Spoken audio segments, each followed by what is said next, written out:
Talking Canucks and BC Lions, you sports podcast. We're taking the lead, analyzing the game from the rink to the field.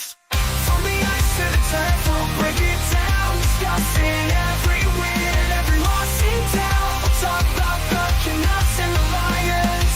We are your irrational fans. We are your irrational fans.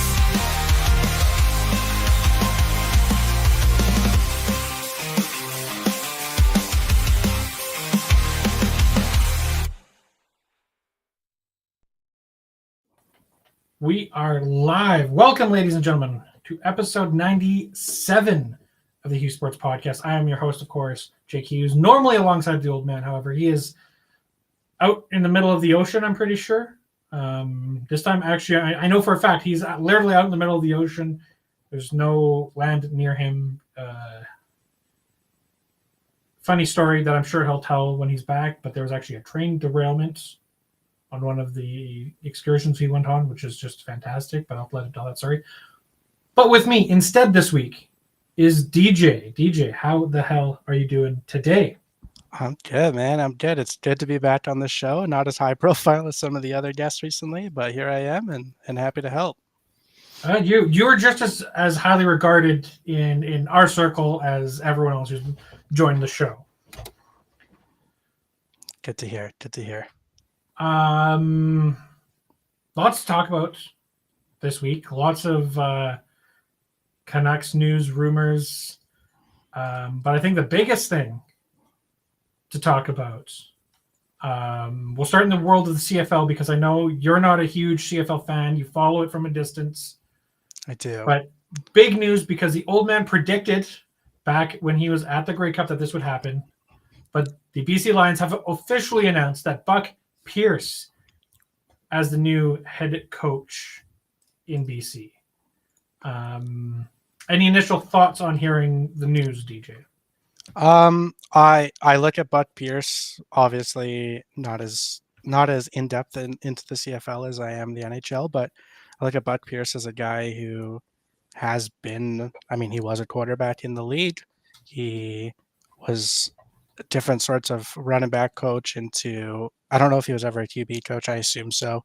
And then he was the offensive coordinator for the Blue Bombers, who have, regardless of their luck in the Grey Cup game, have very successfully made it to the Grey Cup.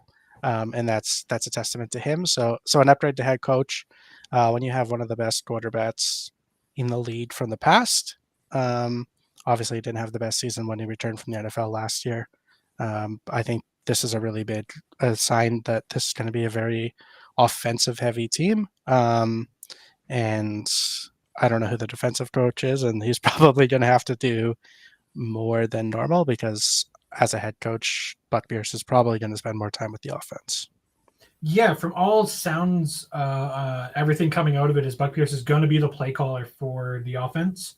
So he's going to maintain head coach and offensive coordinator duties, which is a lot to manage. It's a lot. I'm assuming based off of everything that I'm reading and hearing, Ryan Phillips will still be the defensive coordinator in BC, which I think is a smart play if you're bringing in a brand new coach and OC and a first-time head coach. You want someone to have experience, especially with the defensive side of the ball. As you said, Buck Pierce is a fantastic coach, was a great player, was actually brought into the CFL by the BC Lions almost 20 years ago. I think it was 2005. That he was brought into the organization, brought into the CFL by BC. So kind of a nice full circle moment there. One of the big questions that leaves is that Jordan Masimic, who is the current offensive coordinator, what his role is going to be with the team. Or there are also rumors that the brand new coach up in Edmonton, Mark Killam, is going to bring Masimic up to Edmonton, getting a whole breath of fresh air up there in Edmonton, which I don't think would be a bad thing, but it's nothing's officially official yet. There's still so many months until the season starts again.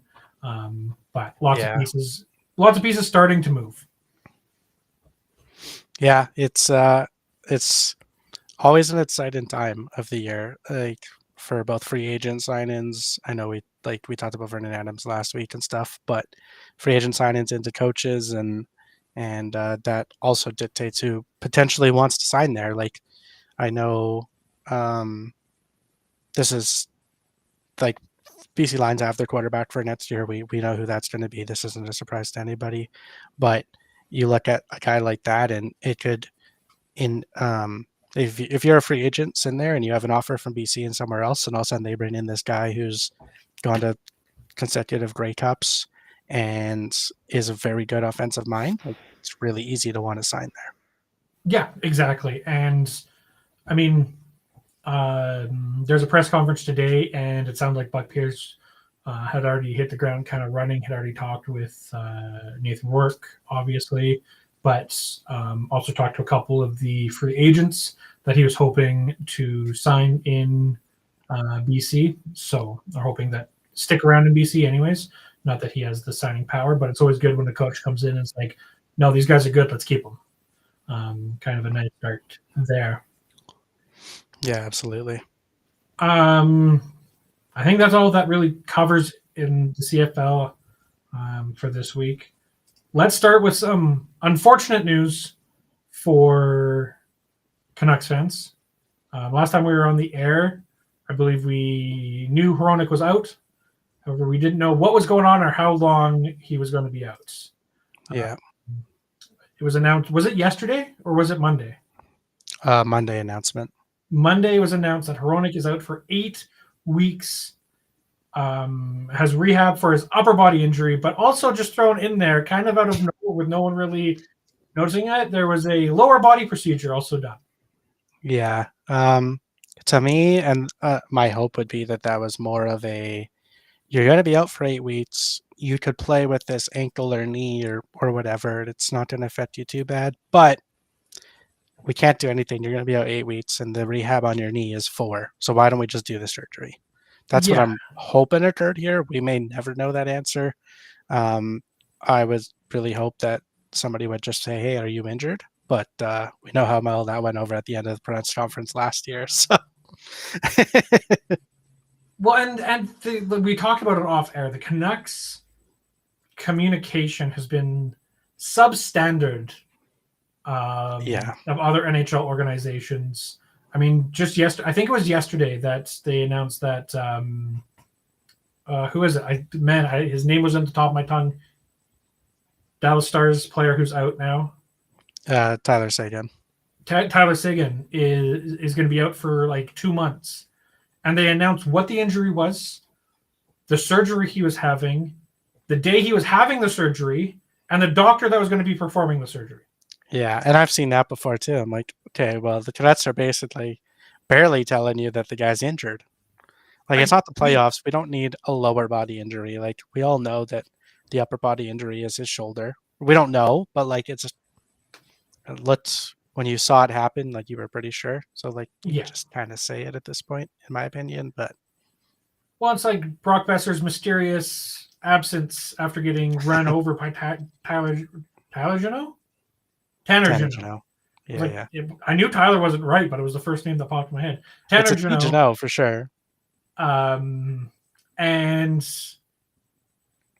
never confirmed that he was in concussion protocol.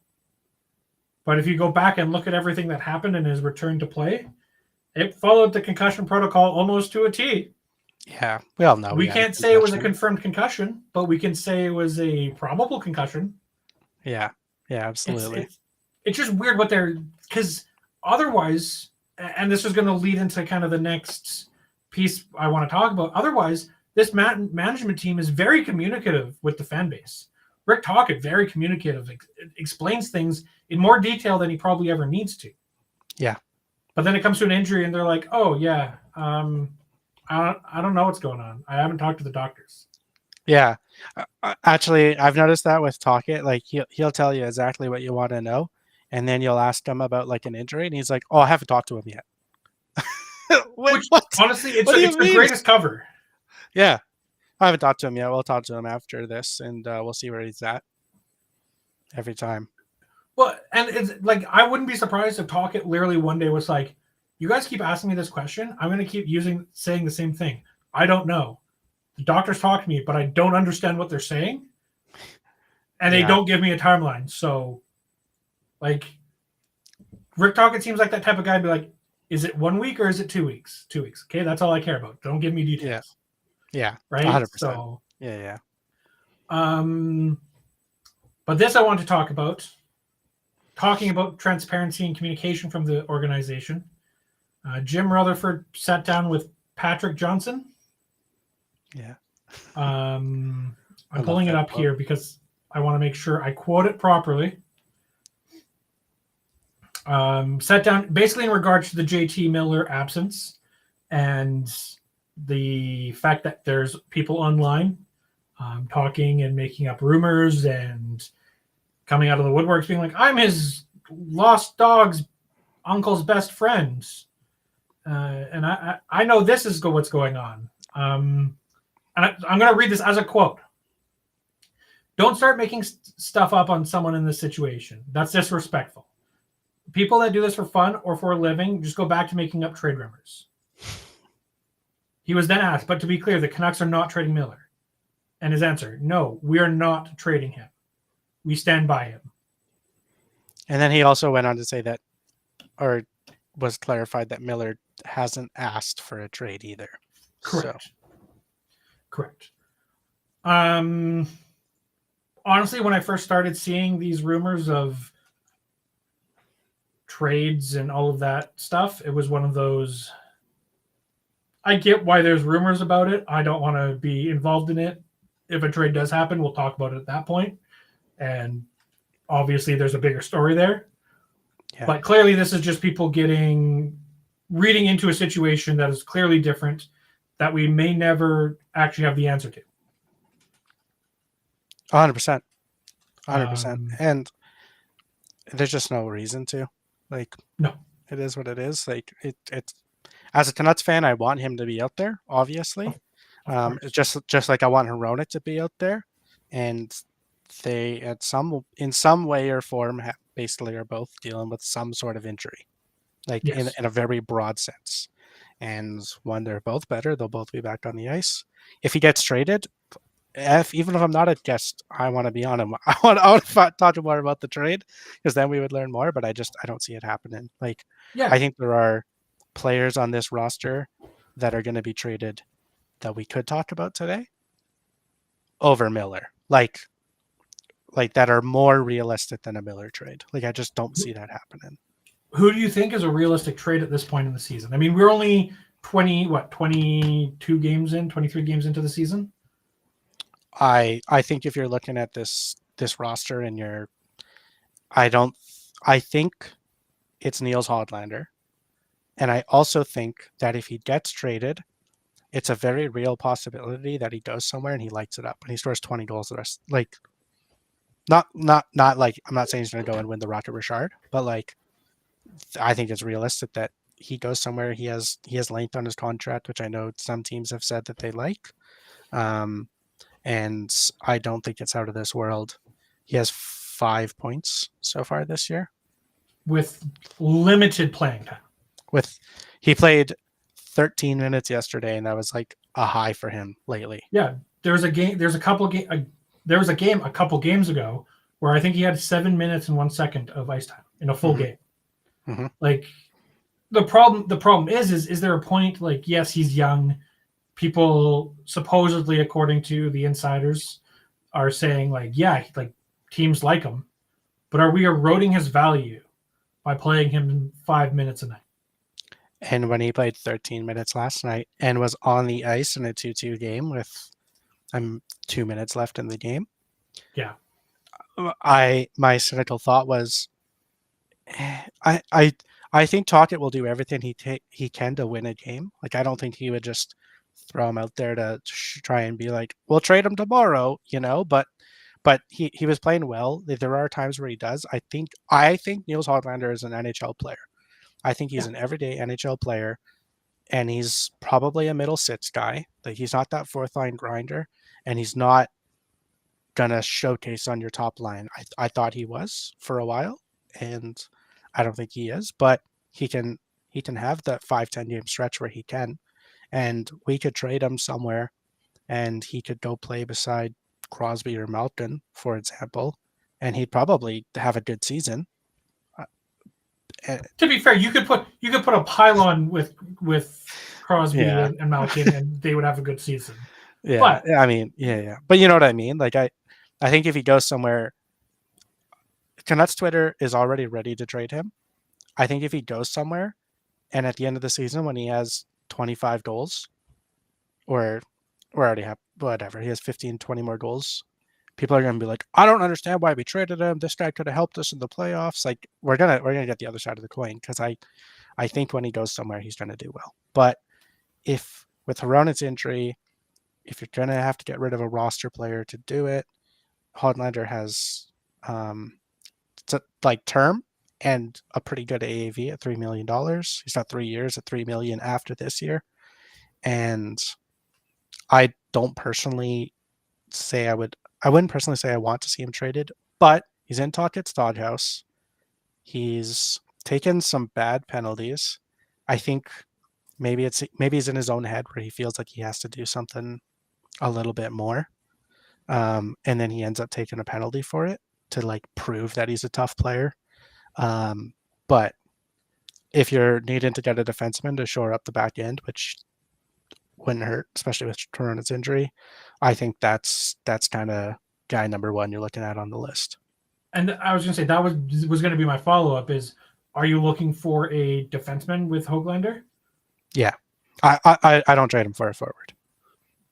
I'm like, once again, in a general concept, if Pittsburgh calls and says Crosby wants out, he wants somewhere he can win a cup, yeah, okay, I'll include Niels Höglander in a Sidney Crosby trade. Oh, without, but I think the only player who is off limits at that point is Quinn Hughes.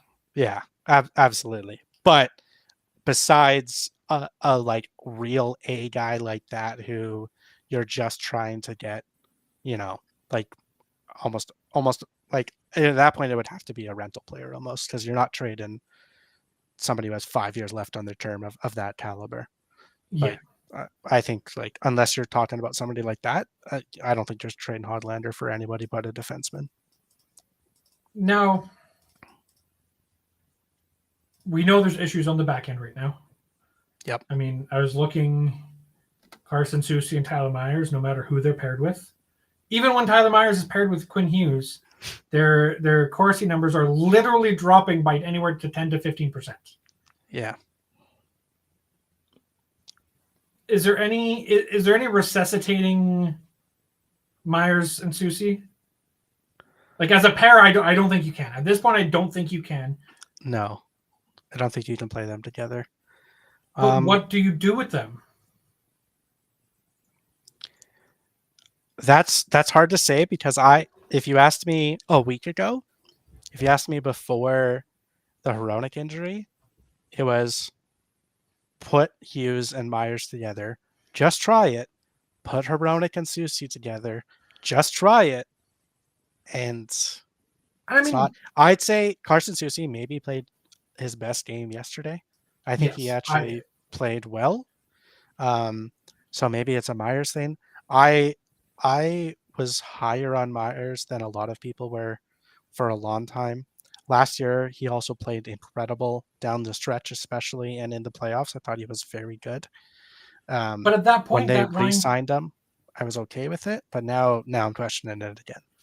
The point where he was playing his best hockey, he was being utilized in third pair.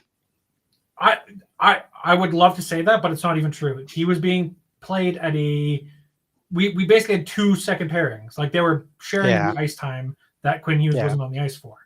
Yeah, that's true. So, and you can't be paying Soucy and Myers.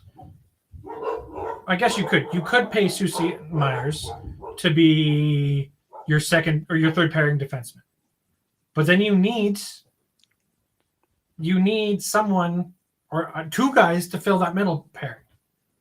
I think Branson could fill that pair. Yeah. I think Brandstrom, beside a solid And I know this doesn't work with the side of the ice they play. Because Branston plays on the right side. Yeah. No, left side. I'll look it up. I think my brain is telling me he plays on the right side. Come on, Google load. He's a left side defenseman. Okay. Yeah, so he plays on the same side as he is. So, like, and I know we're not getting this guy, but you know who would be really nice right now is somebody like a Chris Tanev or a Luke Shen. I don't need a puck mover. You want to know who I just Googled? Luke Shen. Chris Tanev. Like, when Hughes played with those guys, he elevated them. I'm not saying Brandstrom would elevate them like that, but Brandstrom is a really good, smart, small puck moving defenseman that if he just had a guy beside him that was very solid defensively and could kind of help coach him and tutor him on the ice, basically, that's all I need. Like when you're on the ice, they'll talk. Like somebody like a Luke Shen or a Chris Tanev. Like I know we're not getting those guys specifically. I'm not versed enough in the trade market to know who's out there, but you know what I mean, like that type of player. Yeah. I was trying to find a list before the show came out, and no one has like just a list of defensemen that are of trade bait defensemen, which is just shocking to me. When you asked me to be on the show, the first thing I Googled was list of trade bait defense because I wanted to find it. I'm like, oh, we're gonna have to talk about it. But and there's a problem because, and everyone who listens to the show knows I listen to Thomas Drance and Jamie Dodd on Canucks Talk almost every day because I talk about them almost every episode. They were talking about it, and there's this group of mushy middle teams that, because of the way the league is set up and the point system is set up, all still think they have a chance to make the playoffs because they technically do by the math. Yeah. Well, yeah, it's 100% accurate though. Like you look at, like, yeah, there are a few teams out. Montreal, they're at 21 points. Like they're not making it. But like Ottawa, Detroit's a point out of a playoff spot right now. Detroit's a few points out of a playoff spot. But like the Rangers and the Flyers both have 27 points. Yep. And they are, Tampa's at 26, Pittsburgh's at 26, Columbus is at 25, Islanders are at 25. Now, if you go by point percentage, which I agree with you, if the old man was here, he wouldn't be having this. But like, we got a point percentage. Like we got two of us today, but you go by point percentage. Yeah, some of these teams are under 500 point percentage, but yeah, they're not ridiculously far out, and it's the same in the Western Conference. There are like the Blues are at 500 point percentage, the Ducks are at 500 point percentage. Like I don't think they're gonna make it, but they've played 3 less games than the Blues, but they're only 3 points behind because 500 point percentage. But that's the problem. And I was talking with my girlfriend about this, being like, this is the problem with the NHL because we were watching PWHL earlier today, and they do it properly. You have 3 points for a win, 2 points for an overtime win, 1 point for an overtime loss, 0 points for a loss. It would clear up a lot of the issues that I have with the standings by doing that. I agree. I've advocated, well, not that I'm ever on a place to advocate for it, but when I talk to people, I've said numerous times I would prefer 3-2-1-0 league. 3 for a win, 2 for an overtime win. It's shocking to me that there's not a, like, I know there's certain media members who are really big on it. There's others who are like, it'll never happen. I'm surprised there's not more of a movement for it. But I guess as the NHL, the organization, like the you want as many fan bases buying into believing that they have a chance to make the playoffs no matter what.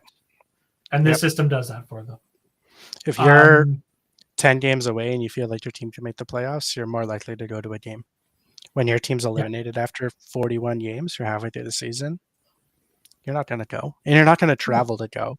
Like, it's different when you live in the city, but like I live 8 hours away from Vancouver. If I want to go to a live Canucks game in Vancouver, it's an 8-hour drive.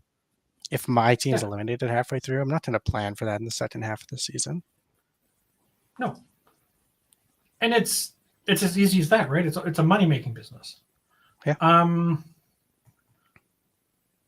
One player that I think should be quietly on the minds of Canucks fans, and no credit to me, Thomas Drance put it into my brain, and I started looking into it. The more I look into it, the more I like it. Will Borgen.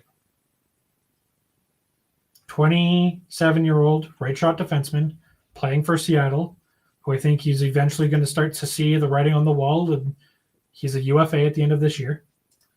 Yep. $2.7 million contract. And I could see the Kraken being a team that Höglander could go in there. And like you said, with a little bit of leash and a little bit less doghouse, could really put up points. Unfortunately, that would put him still in the Pacific Division, which means eventually he's going to cost us a very important game or like kick us out of the playoffs, because that's what ex-Canucks do to Canucks. That's right. But, that is what they do. But I think he'd be a good fit because he's that solid defensive right-handed guy that you can put with Brandstrom. Yep. And in my opinion, would be your second defensive pairing. Obviously, you could definitely slot them on the depth chart below Soucy and Myers, or Myers and Desharnais, or Forbert and Desharnais. I really, if we could also get rid of Myers and Soucy via trades. I mean, Myers, I don't think will ever be traded, but if we could get rid of Soucy by a trade, I'd be okay with that too. Because if we're adding another defenseman, we're going to be full on defenseman here. Yeah. The problem is Soucy and Myers both have term after this. Yeah. How many more years Also, does Soucy have? Soucy has a no trade clause this year, by the way. Does he really? Oh my god. Yeah. And next year he has a modified no term list, or a modified no trade clause, which is 12 teams. He has, and that's his last year. He has 2 years left. Myers is 3 years at $3 million. Yeah. And he also has a no movement clause for the first 2 years. Yeah, I'd be shocked to see Myers move just because of his family situation. Yeah. And the Canucks have always respected that. That's why, I mean, he took a huge pay cut to stay with the Canucks. Absolutely. I hope he retires as a Canuck in 2025. But no, he's a serviceable defenseman if he can play third line minutes. Yeah. I just hope that it stays there. Yeah, absolutely. Anyone else you want to talk about trade market wise, or anything else you want to talk about trade market wise? No, I don't think there's anyone else on the Canucks on their active roster. And I'm not going to start digging into the AHL and figuring out who I think is going to move there. Yeah, that's a waste of exercise for us. Without any inside knowledge, they are just throwing darts at a dartboard. So I think Höglander and draft picks are right up at the top of the list. And is there any defenseman? Is there any defenseman out there that you would trade an EPD for? Not Willander or Lekaramäki. Yeah. But Elias Pettersson, the defenseman. EP2. EP2. Yeah, there are, but I don't think those are the guys on the trade block. Dom, chat again. You guys want Trouba? Honestly, I would love Trouba. But I want him like from the trade deadline onwards. I don't want him to go out and get suspended for like 8 weeks or something because he's now wearing a Canucks uniform and apparently that would be the league looks fine down for them upon to send Vancouver. a message. Exactly. Yeah. Trouba's elbow is actually just the Green Goblin mask from Spider-Man. He just like he jumps over the board and his elbow's like, do it. do it. It's No, I time. don't want to. I don't want to. It's not really his fault. Like, he's not in control. Like, that's tough. That's tough for him, man. It's again. I think there's a lot of concern about the Rangers. Yeah, but But the Oilers broke them, man. They were ready to sell their whole team after they lost to the Oilers. it just makes no sense to me. Like, they've got a good core of players. Yeah, and they're about to They're pay in a Russ playoff Shesterkin position. $12.5 million, and then that's going to be the end of their Stanley Cup aspirations. Well, and I appreciate the fact that who's the GM there? Drury? Yeah. Is just like, no, we're not paying you that much. Yeah. Like, no, that's ridiculous. That's a lot of money for a goalie, man. That's a lot of money for a guy that plays. If he played 60 games, that'd be too much in a regular season. Yeah. And if he has a bad game, it just costs your team. Like, Pedersen didn't have a bad game, as we saw for the first 10 games of the season. And he could still win games. Yeah. If that's Shelov's having a bad game, we usually just lost them. And we've seen that in the first however many starts Shelov's had this year.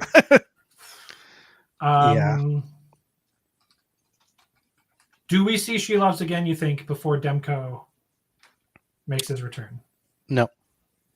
You don't think so? No. Because when's our next back-to-back? The 18th and 19th of December, in 2 weeks. 2 weeks.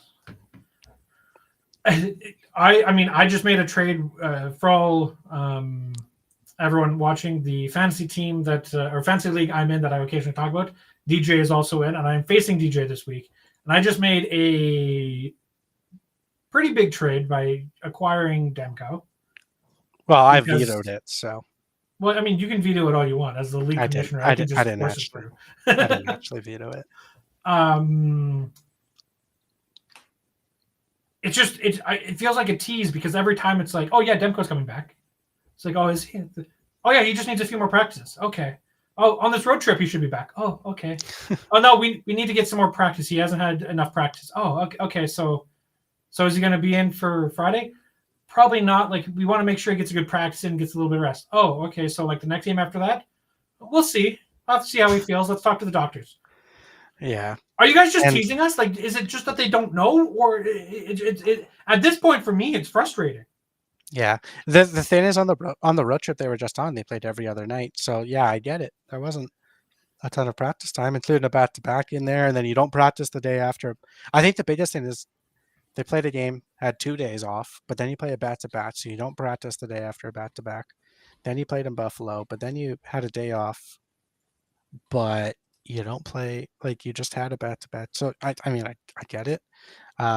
They start their 6-game homestand on Friday night, and they play every other night, but they're at home. They're not traveling. So I'm fully expecting him to play on this homestand. I selfishly want him to wait until after Monday.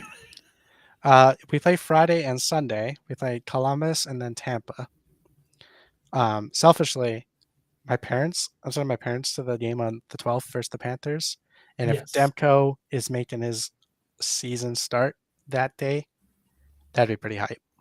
That would be. That'd be fun. That'd be the perfect game to send your parents to. Yeah. So I don't know. I'm expecting him to play on this homestand. That means this homestand is before their back-to-back. Their back-to-back is Utah and then Vegas on the 18th and then the 19th. Are they in Utah and then play in Vegas, or are they in Vegas and play Utah? In Utah, fly to Vegas, play Vegas. Oh, that's the way to do a Utah trip. You don't want to stay in Utah for too long. You get there, you play a game, and you get out. That's right. So I'm expecting Demko to be back before then. I don't think Lehkonen should play all 6 of this homestand games. So you've got to get him some play. If Demko can't play, then I think G-Loves comes in and plays maybe against St. Louis next Tuesday. But I'm hoping that's a Demko start. And then you would hope that's a Demko start. I think when you start Demko, I think Demko's going to play every other game. Like, I think they're just going to swap just to like make sure the knee's good. Like, and it's played well. It's not like you're floundering. Like, if Shelovs was our starter right now and he was doing what he's doing, I think Demko would come in and probably play 4 or 5 games in a row. But Yeah. he's not, and you don't have to. So Yeah. I'd rather them just alternate every night, alternate the back-to-back.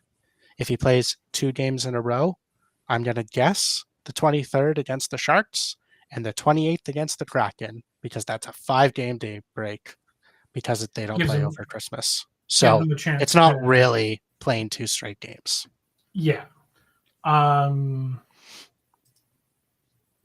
It'll be interesting to see how they do load management. And I think the best thing that they could do and they want to do, obviously from everything we've heard and the insiders have discussed, is they want to slowly bring Demko in. Don't rush him. Don't do anything like that. But take the time, let him recover after every game. Make sure it's not bugging him, so there's nothing to re-aggravate the injury, the popliteus.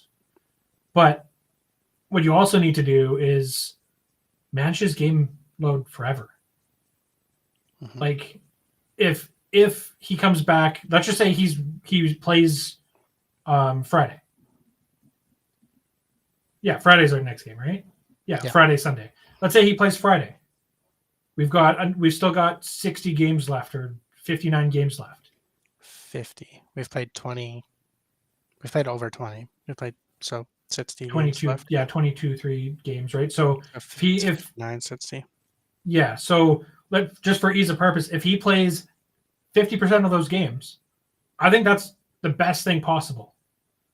If he's feeling it. I would say if there are, let's say 60, just for ease of math, I would hope he plays 40 of them. Now, I agree with you that 30 is probably what I like as a coach and as a viewer and as a fan. I kind of want 30. I think that if we can do a 30-30 split and our backup's great, that's awesome. I also, as a viewer and as a fan, wouldn't feel that comfortable if Demko played every other game and then we went into the playoffs. Because in the playoffs, I think you'll play every game. Like, it's just so rare to you want to go with the hot hand. Even the Bruins, who went Allmark Swayman for an entire season, basically. They both played like 41 games. Still went with the hot hand at the playoffs. Yeah. So. Yeah. It's something interesting to see and something that, of course, will forever be a talking point in Vancouver because, let's face it, we can't have nice things for too long. We are the Canucks. There's a such thing as Canucks luck. Quinn Hughes. The jersey behind you, Quinn Hughes. Quinny. Doesn't have the C on it, though. I bought it before he was the captain. Well, now you have to go buy a whole new jersey to get the captain. Yeah. It's the only logical thing to do. That made sense. Yeah. Should he, behind Kirill Kaprizov, because he's the only one who I can honestly say has the statistical and impact play on the ice that I've seen, be in the conversation for the Hart Trophy? Yes. I think you watch a Canucks game, you watch what Quinn Hughes does on the blue line. Offensively, defensively, he's very smart. You and I were messaging last night watching the game, and you messaged me and said, "Is that the first time Hughes all season has made a mistake like that on that goal?" And I said, "Yep." And then Drance tweeted the exact same thing. Like, he is basically mistake-free. He's playing as much as anyone else. His advanced stats are the best in the league in a lot of categories. My favorite, and I haven't looked at it for a while. It's been about 5 or 6 games, and I remember them showing it last year. It's like time with puck on stick, and he was like 40 minutes ahead of people last year. Like, he just controls the game, and like, He plays so much. Like, do I think Quinn Hughes is going to win the Hart Trophy? No. Do I think he should? Probably. Sure. And I'm not even like I have realistic expectations, unfortunately. Yeah. There's no world where he wins it because he No. plays for Vancouver. Yeah. Unfortunately, it's the truth. I'm looking through here. Cale Makar has better odds to win the Hart than Quinn Hughes. Yep. Cale Makar is the favorite to win the Vezina. Not the Vezina, Norris, sorry, but yes. the Norris. That's a whole other conversation to have. Well, you know what? I mean, Colorado might need Cale Makar to jump in net and play goalie. Yeah. But He might need him to be the Shohei Ohtani of the NHL. If Cale Makar jumps in and plays goalie for 40 games this year and has great stats, I will vote him for the Hart. I would get 100%. Cale Makar is the favorite to win the Norris at -400. Quinn Hughes is the closest behind him at +550. Are we watching the same games? Like, and this is Vegas. Like, the problem is Vegas knows that not enough people stay up late enough to watch 41 of the Canucks games. Yep. But they'll stay up late enough to watch a Colorado game because it's that central time zone. That's right. And I will say, so like I went to a Canucks game a few years ago against Colorado. And I will say I was in the nosebleeds. Like I was top upper deck, very last row. Like I basically couldn't get further away from the ice. I promise you, I don't know what it was. Cale Makar, Nathan MacKinnon, and Quinn Hughes jumped over the boards, and your eyes instantly went to them. There was, you just knew. Like Pedersen didn't have that same vibe, and he was a different player 3 years ago when I was at that game. But like, if one of those three players, just their edge work, the way that they skate, all that, like they are absolutely unreal. Cale Makar is an unreal talented defenseman. He used to be better defensively than Quinn Hughes as well. Quinn Hughes has grown a lot in the defensive zone than he used to be, and people used to try and use that as an excuse. And I think Quinn Hughes is, by defensive metrics, a better defenseman now. Also, I always laugh when the Oilers fans start trying to say Bouchard's better, because Bouchard skate inability is abysmal for a top defender on a team. Like that guy is so funny to watch try and play defense. And that's a problem. Is there's so many people who just look at points, especially when it comes to the Norris. Yeah, and I think, and I don't know if we talked about this on a podcast in the past, or if it's just something you and I have talked about, or if I haven't even talked about it with you before, but I fully believe there should be a Norris for either best offensive or defensive defenseman, and I think there should be the same. Like you have a Selke, and I understand the forward is different. The Selke is the best defensive forward in the league. Why can't we have the Selke for a defenseman, which is the best offensive defenseman in the league? And it's probably going to go to a guy that, and it's probably going to go to a guy that wins, or that is your PP1 quarterback. That's probably who's going to win it every year. But that's fine. That's why he's your PP1 quarterback. Am I back? Yeah, you're back. Whew. We lost me there for a few minutes. A few seconds. Yeah, no, 100%. Like as I was trying to say before I got disconnected, I don't know if it made it through, but you call it the Bobby Orr Trophy, and it's for the most offensive defenseman in the league, just like you have the Selke, which is for the most defensive forward in the league. Yeah, and I don't want it to be like the Art Ross, where it's just whoever has the most points. Like they have to be a capable of defenseman too. Just like just because Selke Award winner, just because you're getting second assists doesn't mean you should be winning that. Yeah, the Selke Award winner is not going to go. It never has gone to a guy that has 7 points. Like that's just not what it's for. But the Bobby Orr Award, I agree. The Bobby Orr Award should assist. It should go to the best offensive defenseman in the league. And there's nothing stopping the guy that wins the Bobby Orr to also win the Norris, because he might also be the best defensively. He's probably not voter bias, probably also wouldn't want to put the same guy twice in both categories, but he could. Yeah. I mean, it's just shocking to me that, like, when you look at the Hart or the Hart Trophy voting, it's like Kirill Kaprizov, again, I get it. Like, what he's doing, and after watching the Wild play when he was on the ice, I get it. Yeah, 100%. Connor McDavid, of course, he's the best bloody hockey player in the world. Mm-hmm. Yeah, Nathan he's always McKinnon? going to be near the top of the, because he should. If he was like 5th on this list, I would have to just put money down on him just in case he did what he did at the end of last season. Like, okay, yeah, sure, man. Nathan McKinnon, I get it. Yep.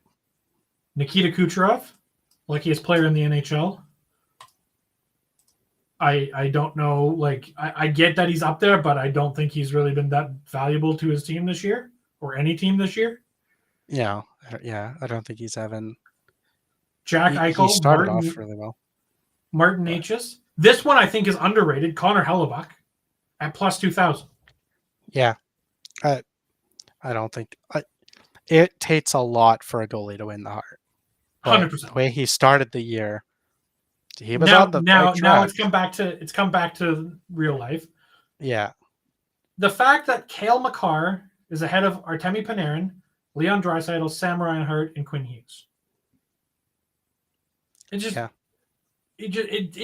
just makes no sense to me. Like, look at the stats. Don't just feel off what your heart is. Look at stats, then watch the game, and then go back to your stats and be like, oh, now this Quinn Hughes guy, he's pretty fucking good. Yeah, when he's on the ice, the Canucks look like a cup contender. When he's not on the ice, they look like a playoff team. Yeah, it's true. It's 100% true. But it's one of those things that, like, I try not to get like, oh, but it's because we're West Coast. But it is. Like, they don't watch all of the games. And you can't. I get it. It's literally impossible to watch 32 teams play 82 games each. Well, but even I'm in Alberta. I'm just 1 hour difference, and there's games that start at 8:30. I'm like, I'm not going to be going to bed until 11. This is way too late. Yeah, 100%. And like, but when you have a guy like that and you're a voter, I think if I'm a voter and I'm looking at this, I'm gonna go out of my way to watch more Quinn Hughes games, or just VOD the game, and when I wake up at 7 a.m., watch it. You know what the crazy thing is if you have a vote, you're professional. Your job is to know what's going on in the league. Yeah. Yeah, I complain because I have to be up at 6:30, 7 o'clock in the morning because I have a job to get to.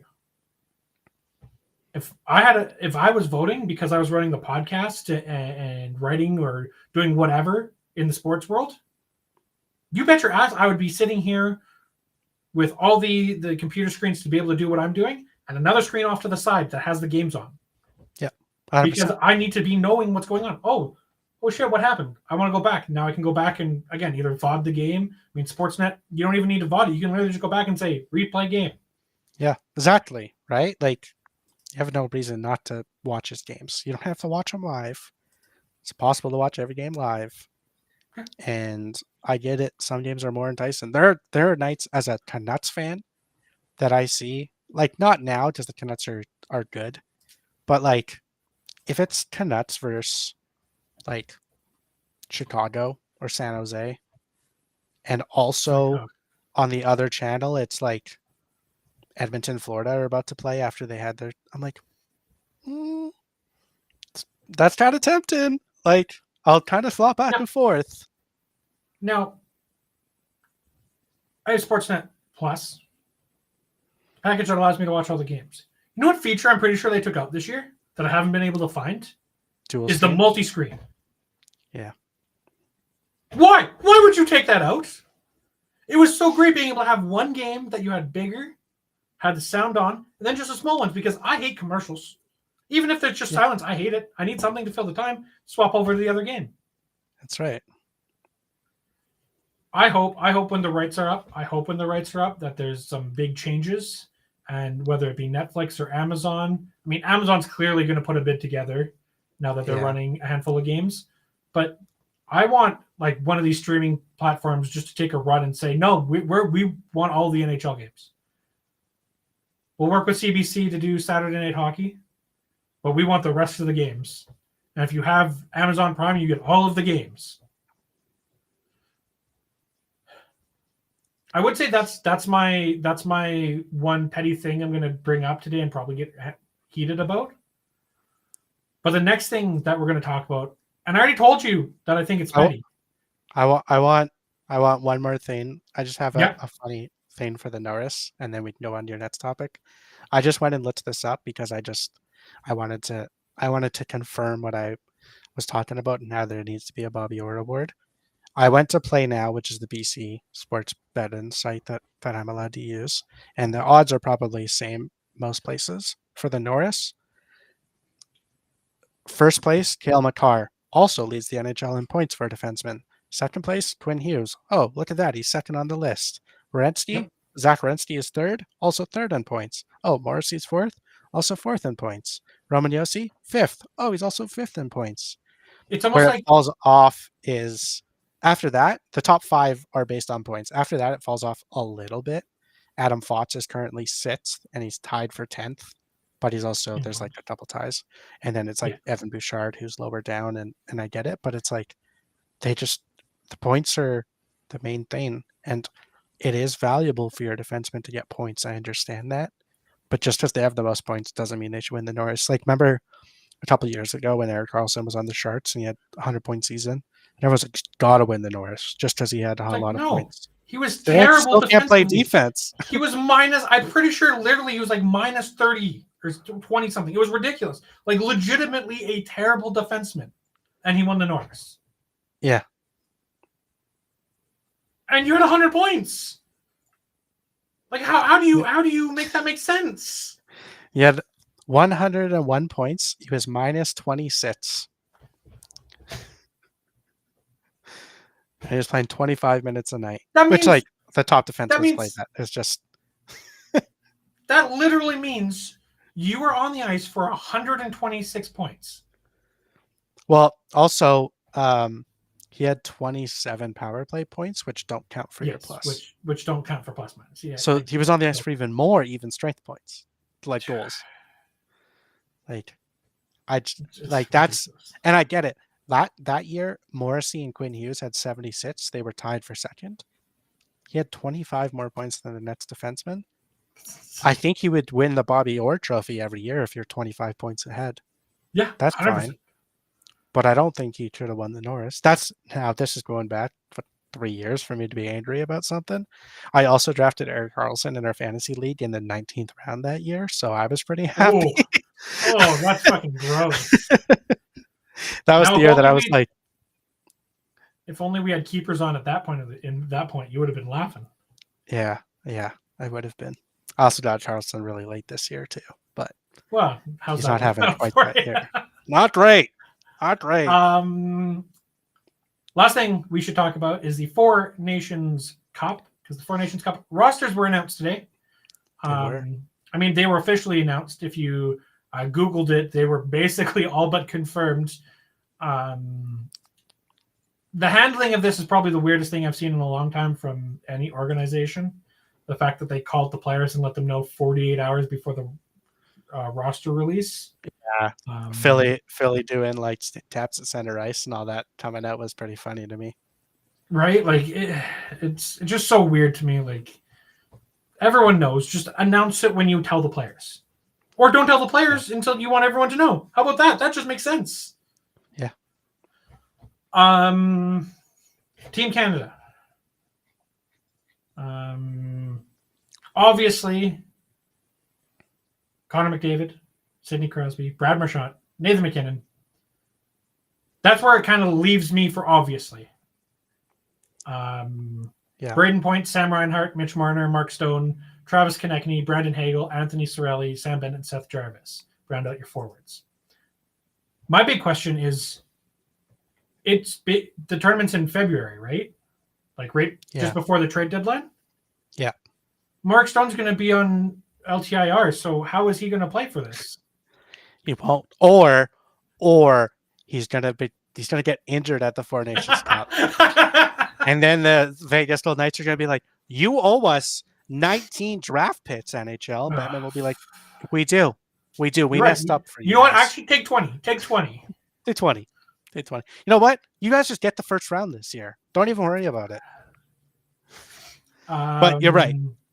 There is a rule. Like if a guy is on injured, I assume it's kind of like it's probably kind of like the All-Star game, where if you miss the game before or or you're going to miss the game after, then you can be replaced.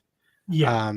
So kind of, I like to call that the Ovechkin rule, because Ovechkin missed one game a year, and it was always the day after the All-Star game, because he would say he tweet something the last game before the All-Star break, and then would have to miss one game.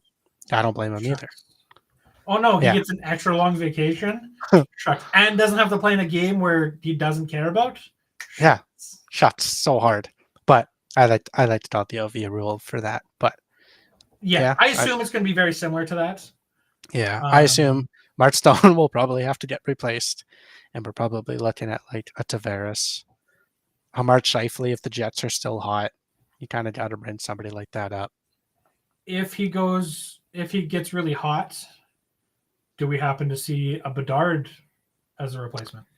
If Bedard gets hot, it depending on who they're replacing. Yeah, and this isn't on many of the lists.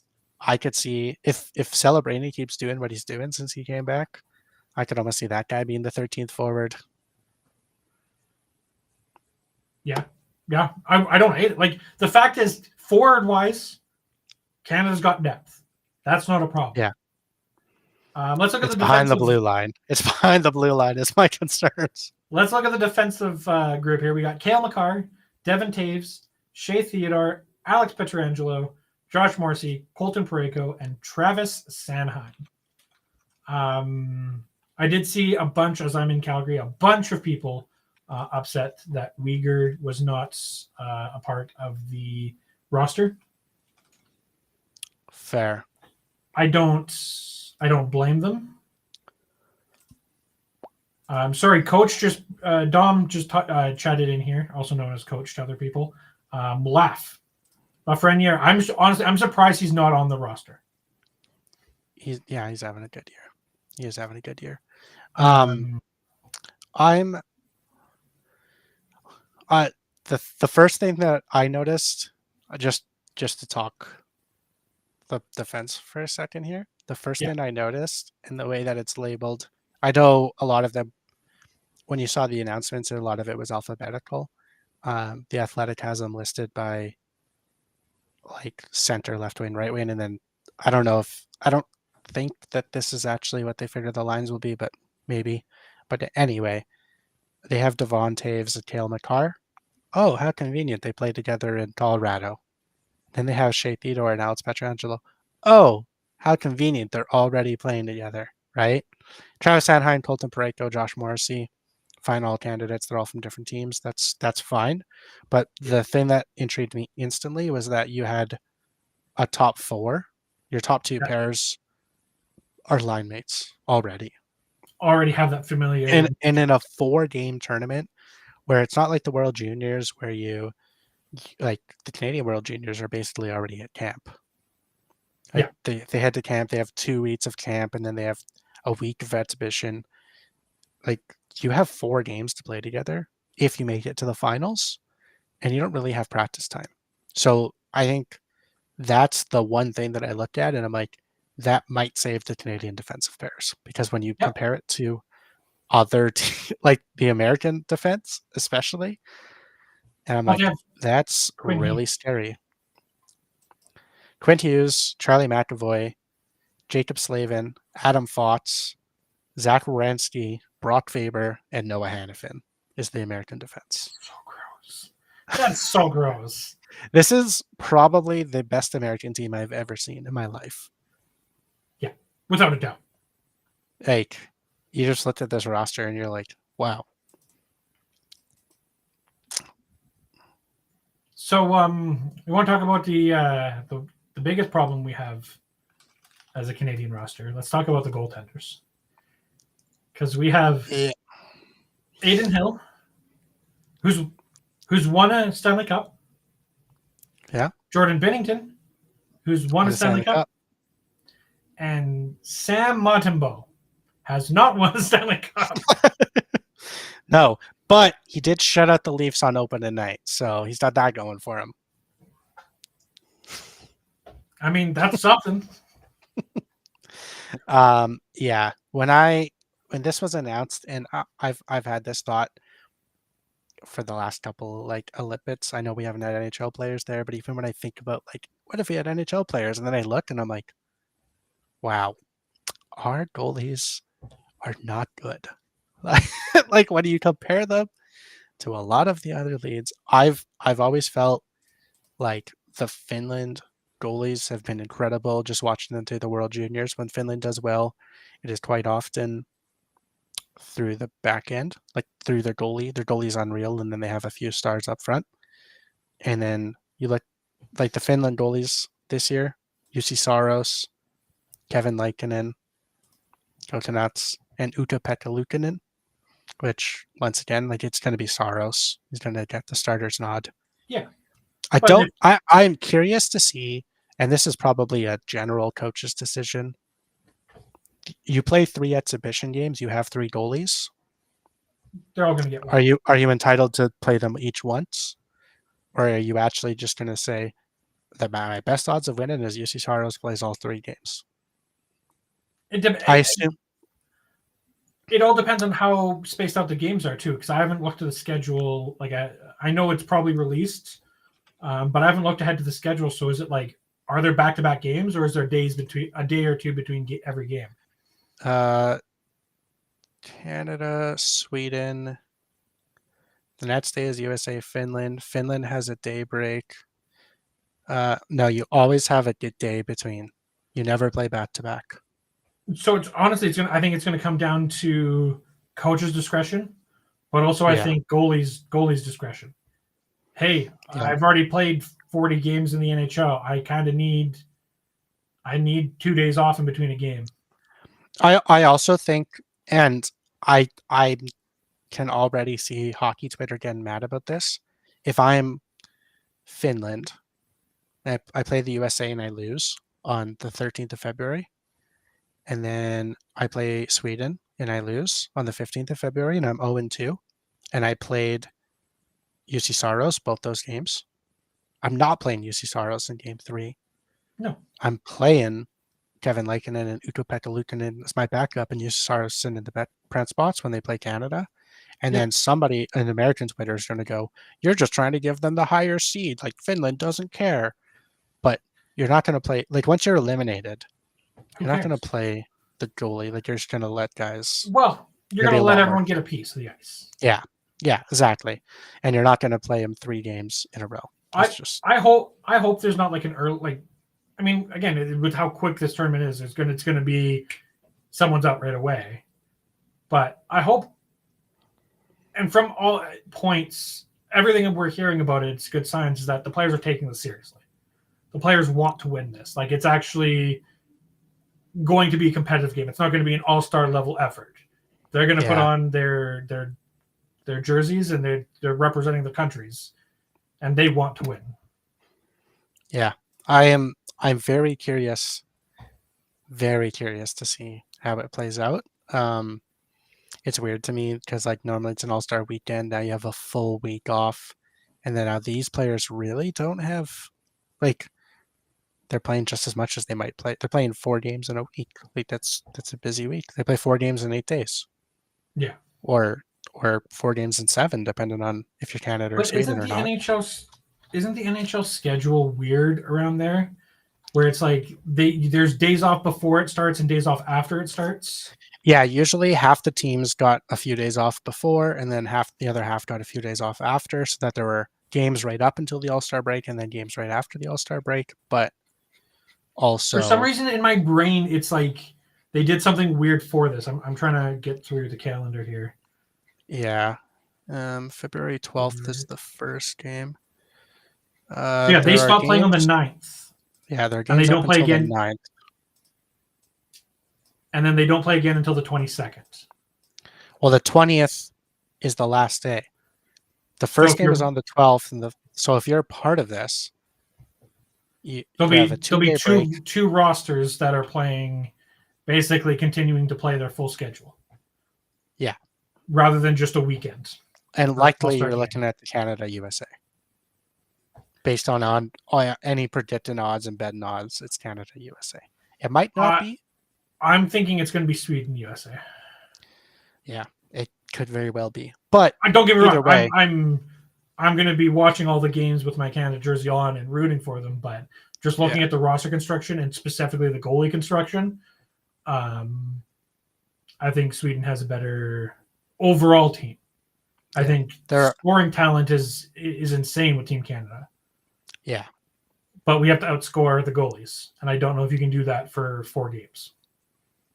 3 games. Well, 3 games, because if they don't make it to the finals, they're not playing that 4th. Yeah. But yeah, I know what you mean. But for 44 players, they basically don't get a break. Yeah. They're just playing different games. Yeah. Which they don't necessarily, it's going to be one of those things where, I mean, when it's the Olympics, it's the same thing. Yeah. Right? Yeah. And it's not every year it's going to happen. But the thing is, I think the NHL and NHLPA are trying to make this, if they actually continue and follow through with it, are going to make this in the off years of the Olympics. So if the NHL, if there's no NHL player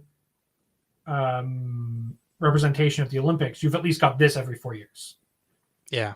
So, but we'll see. Anything else you want to talk about? Because we have gone over the 1 hour mark. No, I think we covered everything. The week to be. Well, Demko hopefully returns. Hopefully by the time I'm in your chat next week, because the old man is back. Demko's played a game. Demko's played a game. Or has been announced that he's playing the next game. Yeah. That would be one of the two. But you know what time it is, Deej? It's time for everyone's favorite segment.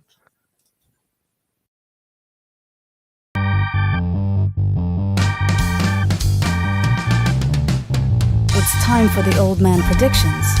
How well did he do? Do-do-da. Do-dee-do. That's right, everyone. It's time for the old man predictions. How well did he do? Do-dee-da. Do-dee-do. And last week, from the middle of nowhere on a boat, the old man nailed it. He said 3 wins, 1 loss, and we went, or 2 wins, 1 loss out of 3 games. We went 2 wins, 1 overtime loss. I'm going to give overtime loss as a loss. I'm not going to be like the NHL and give out pity points. You lost that game. It's a loss. If you should have win, it's a win. That's right. You should have made him like before he left, just on your phone, took a video, being like, "Okay, the weeks are gone." Oh, don't you worry, DJ, because not only do we have the updates from this last week, we have prediction from the man himself after what I can only assume is a few too many drinks on a boat. Hey everybody, it's the old man coming live from Celebrity Eclipse one last time. I have to go into detox when I go home, apparently.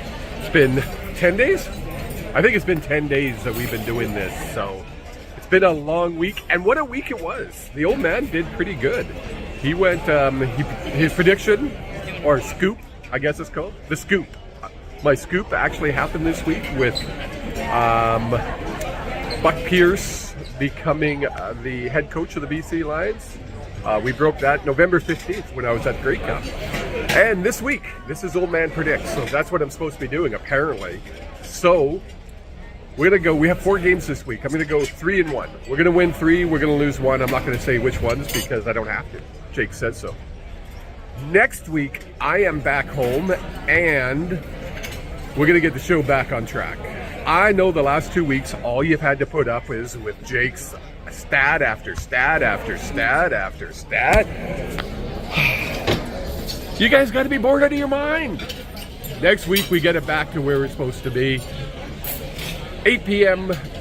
Mountain Time. I had to think about that one. But before I go, we got all kinds of special guests. I know you got the other guy helping Jake out, but these are the real special guests. Hold on, let me push the button. There we go. Say hi, everybody. Hello. These are our... You're double fisting again. He doesn't need to double fist. She doesn't double fist. Well, he just drinks Jack. And she's got her wine. Everybody says hi. We're having a great time. And like I say, next week I'll be back live with Jake. Take care. We'll see you then. Yes, the old man making his predictions. Honestly, I'm not going to lie. I was so drawn into the video. I did not catch his prediction. Did he say 2-1 or 3-0? He said 3-1, which is incorrect because there's only 3 games. There's only 3 games. I'm going to give him 2-0. 3-0? No, I'm going to give him 2-1. I'm going to go with the fact that he was drunk. He said wins and losses, so I'll give him 2-1. If he has He an just issue told with me that, the other guy. That's kind of messed up. I'm going to have a talk with him. I'm going to message him when he's back. You're going to have to pull him aside, be like, old man, look. Look. You're going to have to lay off the drink before you start recording. Look, okay, listen here, old man. I'm the other guy that'll be on the whole show for the whole hour when you're not around. All right? You got to put a little respect on my name. I do still have 1 of 1. So, come on. I believe we still owe you a hat. You do. For this year. I totally forgot about that until literally you mentioned it. I think this happened last time you were on too, and I was like, oh, right. Yeah, we owe you a hat. For the. I should be in Calgary in the summer if you want to wait 6 more months. Well, that might work well because then we might actually have hats designed. Fair. But everyone, thank you so much for tuning in tonight. We appreciate you. If you're watching on X or Facebook, give us a follow, give us a like, share it to your friends. As Dom said, that's Mr. Other Guy to you. That's right. Follow us on X, Facebook, Twitter, Instagram, Blue Skies at HSP. No, wait. Excluding Blue Skies, everything's HSP pod or HSP _ pod. On Blue Sky, it's HS pod. I realized partway through the branding of this that Hughes Sports Podcast _ pod is just confusing. So Blue Skies, we finally got it right, just to confuse everyone around. If you're listening to us on Spotify or Apple Podcasts or anywhere else because Google shut down their podcast services for some stupid reason, hit that recommendation button, give us a 5-star, leave us a comment on who you think is going to win the Four Nations Cup and who you think is going to be traded. And if you're listening on Spotify and you check your Spotify Wrapped and Hughes Sports Podcast is on your Wrapped, let Jake know. Yes, hit us up. Hit us up on Twitter, X, whatever it is you want to call it, or Blue Sky, as we'll share the shit out of that because we appreciate you guys taking the time to listen out of your busy day. If you're watching on YouTube, hit that like button, hit the subscribe, hit the little bell, make a ding-a-ling so you get a notification every time we go live. And until next week, we will see you here next week. And until next week, have your